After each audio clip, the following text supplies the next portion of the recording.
Hello, everyone, and welcome to the Africam show. My goodness, what a way to begin. We're here at El Doño, and we've already got some guinea fowl, impala, elephant. I was about to call these giraffe, zebra, but giraffe, and some East Africans in the background there, too. A grand way to start it, possibly the busiest of our Africams out there, El Doño. Anyway, if this is the first time that you're joining us, welcome. Welcome to all of you, even the regulars like Jirel. Jirel, you're already sending in your hellos. You say you're glad to be here to share the Always Wild and Wonderful Tuesday. Good morning to me and to everyone else. Hello, Jirel, and good morning to you too. Just like Jirel says, he sent through a little hello. And that's because we're live and interactive, so you can send through questions and comments. You can tell me what you're doing to enjoy the Africam show. Maybe it is just before you have to go to work or just after. Maybe it's a little break in your day. Now I don't have anything exciting accompanying me, apart from all of you and the animals, of course. I've got a glass of water, fairly average, but still it'll do. Because there's nothing like spending time in the African wilderness, even if you don't have a cup of coffee. But I'm sure a lot of you do. Now, if this is the first time that you're joining us, this is an opportunity for us to go through the different cams together and for you to ask any of those questions that you have. Because ordinarily, if you're watching at any of the Africams, you don't get to ask too many questions or have a guide or a ranger to answer them. So for the next half an hour, do. Tris, what's up? You say, hello everybody, you're happy to be here with you and you hope everyone's ready for the show. I think everyone is ready for the show. I think with a start like this, how could we not be? Let's just spend a few moments here at El Doño before we move on. Zygote, you say, hi Africam. Hi Zygote. Jam 2, you say good afternoon, one and all, coffee time. We already knew it, Jam 2. Now we know that this is a waterhole that gets very, very busy. It is so rare that we don't see anything here. So rare. There's always something happening. And right now we have a variety of different species, but what has caught my eye is the giraffe. We know that it's so difficult, or rather it's a very compromising position for them to be in, for them to bend down and drink in this way. And they are extremely cautious at a waterhole. Extremely. If there's other animals around or to detect some kind of movement or sound, they can be a bit hypervigilant. But at El Doño, they don't have a choice. There's so much going on all over the place that they have to just pop their heads down and have a drink. Oh, have a bit of an oxpecker fight there. There they go. Red Bull oxpeckers. You see them on the top of the giraffe.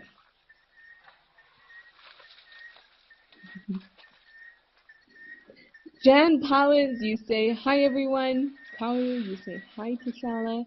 Here NC, you say good morning from Seattle. And you're ready for the show with your coffee.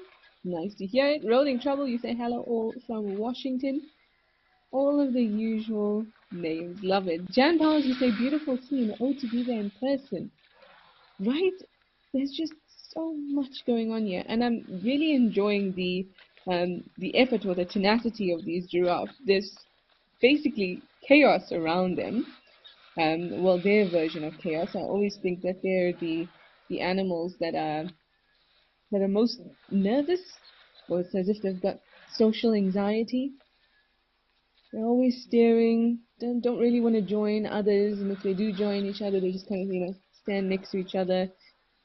Not too much, socializing. But here, you can actually see that they have to put it aside. They have to be tenacious and they have to dip down and have a drink.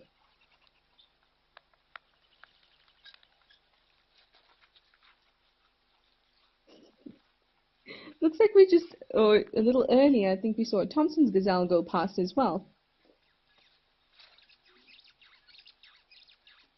And there we have our East African oryx. It's actually nice to see the giraffe dominating the waterhole. Very often they're the ones, as soon as I say that, of course, a nice big elephant bull comes along and shows them that, nope, there's no such thing as dominating a waterhole when I'm around. No ways. But you understand what I mean in that other animals were around, but the giraffe were like, no, this is my time. I'm going to drink. Until, of course, elephants come along. Caroline Morgan, you say there were more elephants here earlier, including a tusker. I have no doubt. Timber Grace, I didn't hear your name in a while. You say good morning from rainy and chilly Minnesota. So wonderful to be here with all of you, and with your coffee, of course. So ready for a great show. Oh, grumpy old man, you say Sabona, Trish, Sabona to you too, grumpy old man. You hope that I was not affected by the flooding. I don't know if this is a good thing or a bad thing, but I'm currently in Johannesburg, not in Cape Town where I live. So I managed to escape the flooding, but thankfully in at least the areas immediately around my suburb there wasn't too much damage. But unfortunately, in a lot of areas there was damage. And if you're wondering what Grumpy Old Man is asking about, there were heavy rains in Cape Town, storms that caused flooding in a lot of areas. And I think I talk about because nature affects our resilience, and we've spoken about, or have we spoken about? I know last week around this time, I think it was during the Africam show, we were talking about ecosystems and the way that different animals impact the ecosystem. And another important word is resilience when it comes to an ecosystem. And biodiversity gives an ecosystem resilience because, resilience is just your ability to adjust, to survive when there is change, to adapt. And so when there's a whole lot of biodiversity in an area, then an ecosystem has more resilience. And that's because if there's only one type of tree or one type of shrub, then a disease can come through and it would kill off all of those shrubs or trees. So if there's more biodiversity, it means that an ecosystem is more resilient. Now, grumpy old man, you triggered this thought in me because we were talking about the floods. And ecosystems in the wild, the things I'm talking about don't only exist for them. Even in towns and cities, there is an ecosystem. And in many parts of South Africa,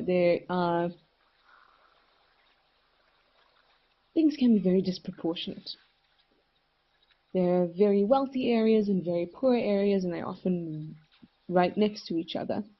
And usually, the areas that people from a lower socioeconomic bracket live in tend to be those areas that have been cleared of vegetation, areas that are flat, that nobody else wanted to build on at some point, perhaps flat, perhaps dusty, with not a lot of vegetation.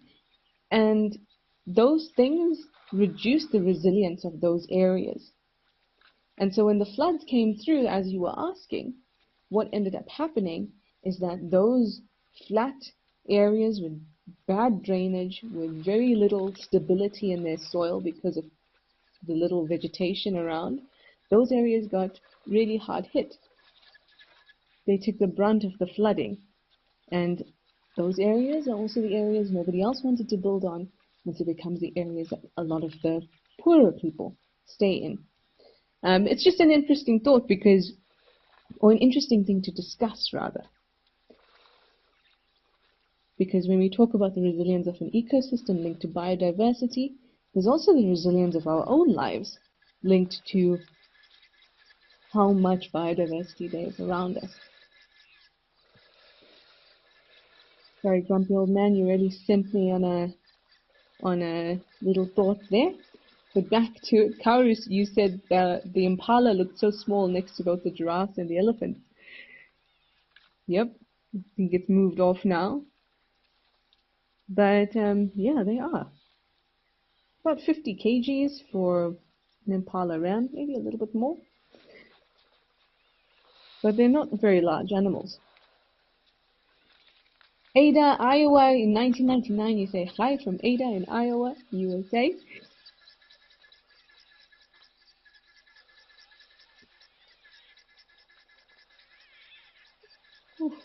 Didn't it feel at one point as if every animal in the immediate vicinity was coming to Old Donyo? There's so much going on. Now we've just got the 2 oryx, giraffe, and an elephant. Ooh, take a bit of a breather. How about we head over to Rosie's pan for a little bit of a change?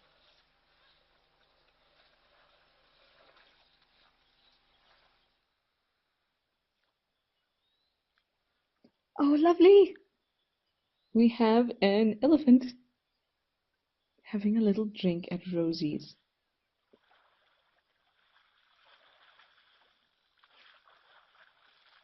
Now, I said to you that previously that I really do love the Old Donyo cam. It's just breathtaking. But I also really love Rosie's. Really, really, really love Rosie's.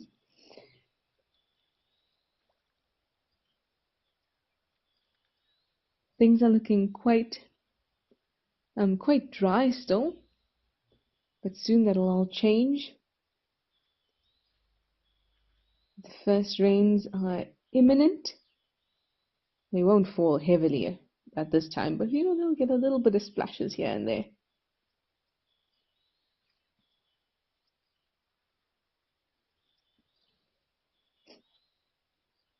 He seems a little bit curious about this log, this iconic log at Rosie's pan.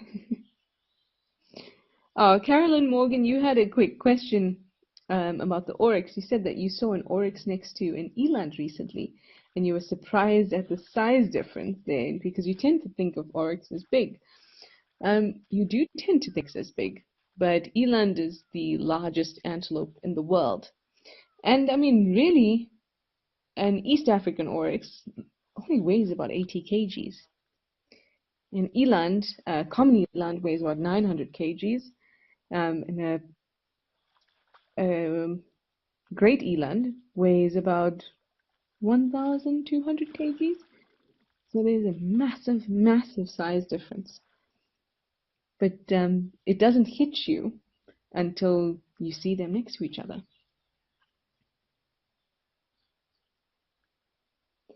Bluebird, you say hello everyone from Texas. Blessings for a great day and a fun Africam show. Thank you very much. So far, our species count has been pretty impressive. There's this bird kind of flittering about right in front of the camera. No, it's a wasp.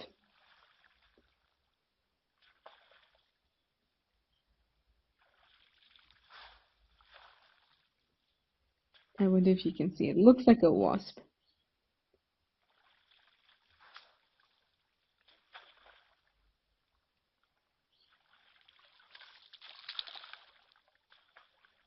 I just love the sound so much. Just give us a moment to take it in.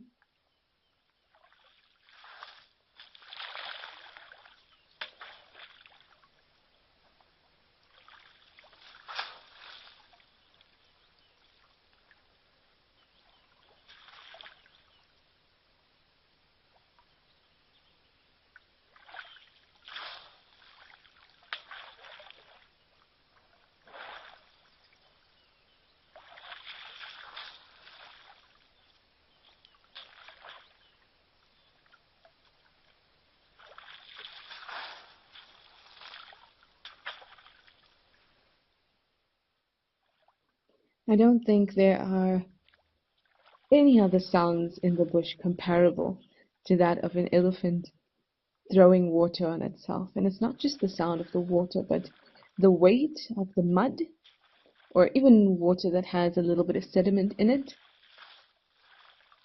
It just carries differently. And there's nothing else in the bush that sounds like it. Nothing at all. Now the fact that this elephant bull is covering himself with mud tells us a little bit about the temperatures up in Baluli today. Probably quite.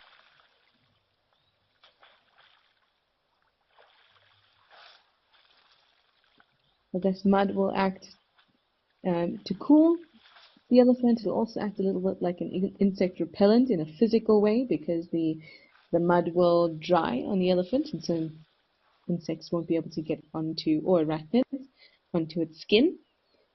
So it's a physical barrier between the elephant and any potential pests, but also between the elephant and UV radiation, and therefore heat as well. So many, many benefits. And all those wrinkles in the elephant's skin,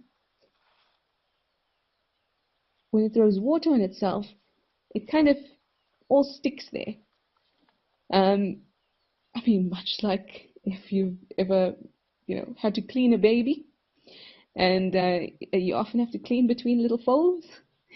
Very much the same for an elephant. Things get stuck in those little wrinkles, including moisture. Oh, and we've got a very different looking, very pale elephant here at Tau, and that's because of what the other elephant we were watching at Rosie's pan was doing, but this elephant is doing it with a different colored soil. On the left there, we've got some red hartebeest as well. Goodness, I haven't seen them in a while.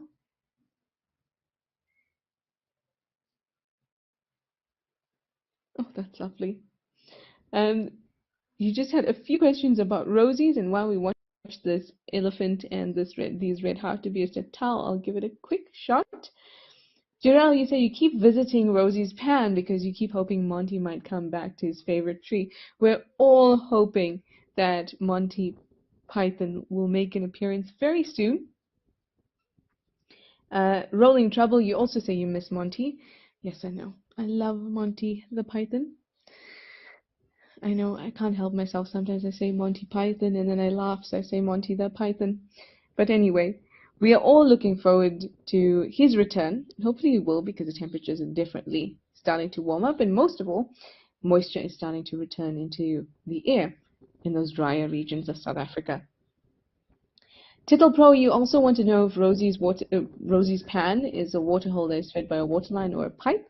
It is a pumped pan. It is pumped by a borehole, or the water is fed in by a borehole. And the pump is solar powered. I hope that helps. Tris Visop, you'd like to know, can any changes in rainfall be expected in South Africa and Kenya with El Nino this year?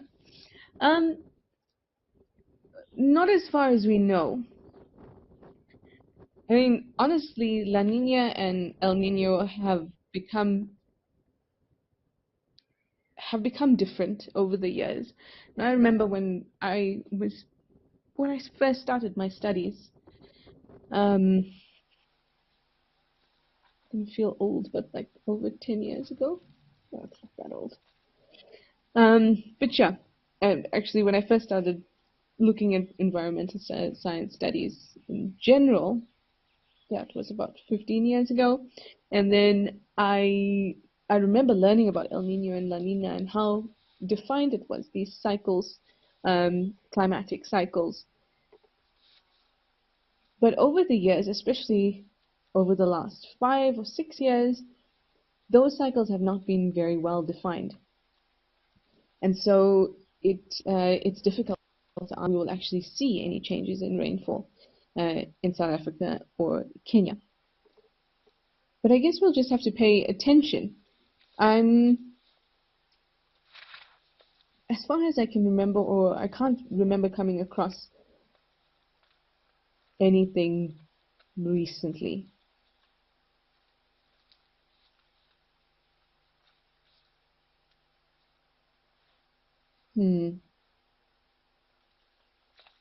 we'll just have to see. Oh, here's our little Tommy. Hello, you. Giraffe, you'd like to know what would happen if an elephant's trunk sucked up a fish or another creature while sucking up water. It must happen, right? It does happen. It does happen, and not only from sucking things up, but also from not from grazing, but from consuming vegetation, especially when they strip leaves. Oh, this is actually an excellent view. Jarell, we'll get back to that, but you can see the impala on the left and you can see the Thompson's gazelle on the right. Now, no matter how many times we read about differences, it's just not as good as seeing both of them in the same frame at the same time. So let's point out the obvious things. Impala, look at the shape of the horns, lyre-shaped. Oh, thank you. Look at these two. It's like they're working for us. The gazelle, you can see that the horns are straight. There's a slight bend to it, but it's nothing that is very noticeable. My goodness, I'm actually really taken aback by how good this impala and this gazelle is being right now. We can look at the behind. You can see that the impala has a stripe, kind of like brackets around its, or on its butt, I guess, and then a line down its tail. The Thompson gazelle has a black tail, faint lines. But anyway, I suppose that's not an obvious one. Really obvious thing, Thompson's gazelle is obviously smaller, but look at the black line in between on the gazelle. There's no black line on the impala at all. But the shape of the horns is a dead giveaway.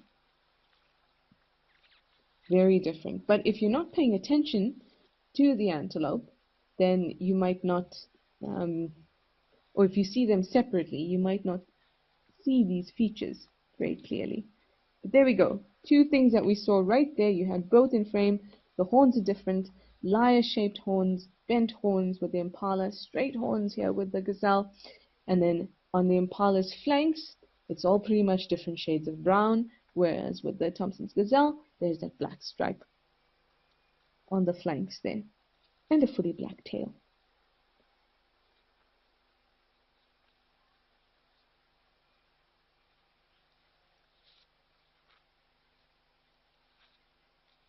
That just felt perfectly choreographed. Love it when that happens. Jarell, you wanted to know, sorry, I got distracted there by the antelope. So you were saying that, yeah, could elephants suck up other creatures as they're drinking? And I said, yes, it does happen. It must happen, right? But at the same time, when they pull a vegetation off leaves, then it's quite indiscriminate. You know, if there are large amounts that they just have to kind of pull off. And on top of that, like if we look at this giraffe here, their lips are very small. So this, yes, they're also stripping branches, but at the same time, if something big is along that branch, like a chameleon, for example, it's going to notice, it's going to touch it. And it's going to touch it not only with the flesh of its mouth, but those whiskers too, which are very helpful in allowing it to get some tactile sense about what it's putting into its mouth. Now with elephants, they've also got hairs along their trunks that's going to help them to notice those things. They don't have the hairs inside of their trunk though, but they do have them along and around their trunk to help them notice any or detect anything around their trunk. But because the sheer volume of how much they suck up and drink or how much they eat and how quickly they can do it means that some things do get pulled out. Some animals that they probably weren't intending on eating. Now when it comes to fish, there could be small tilapia that gets sucked in. It's possible, but elephants, if you've paid attention to how they drink, they don't just walk up to a waterhole, dunk their trunk in and drink. They walk up, they pop in their trunk, they splash around a little bit. Have you noticed that? They use their trunk to kind of push the water. They really dawdle. They don't just go in and get the job done. So the animals that are in the water, whether it's amphibians or fish, they're going to be noticing that as well and responding to it. So it's possible that it could happen, but I don't think it happens as much as we think. Because elephants are intelligent. They have ways to know whether something foreign is inside of them and in their mouths. And the other animals are also intelligent and aware of their surroundings. Now, if, for example, an elephant does accidentally eat a chameleon or a fish, because if they suck up water in their trunk and then they dunk it into their mouth, the fish is still going to go into their mouth. If that happens, what the elephant will tend to do is to spit it out. I know it sounds odd, but they can spit it out, and they can even almost throw it up, as in vomit it out. And you do see those kind of boluses around the bush. And I always like to investigate them because you never know what's in it. But they will rather spit it out or throw it up than to actually eat it.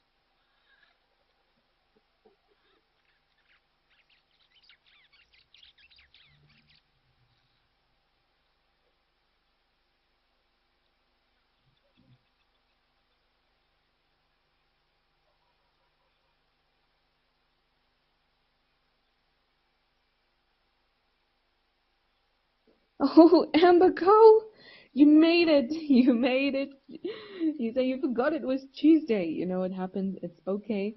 You say you'll watch and rewind to see what you missed. And thank you for me and thank you, Amber Co, for jumping on board. Always late than never is better. Oh, Bob from Kalamazoo, you're here too to say hello. Thank you for jumping on in the last few minutes. Look at this. So we're back at Rosie's pan now. Things are looking really dry. Really, really dry. But, it's just going to explode as soon as that moisture hits the bush again. Karu, you wanted to know how much longer will Monty be in brumation? I hope you spelled that right. You did spell it right. No idea how long snakes hibernate that way. So brumation is different to hibernation. It's a state of torpor, or essentially just a period of inactivity. Or estivation is the term we use most often. And it's not hibernation.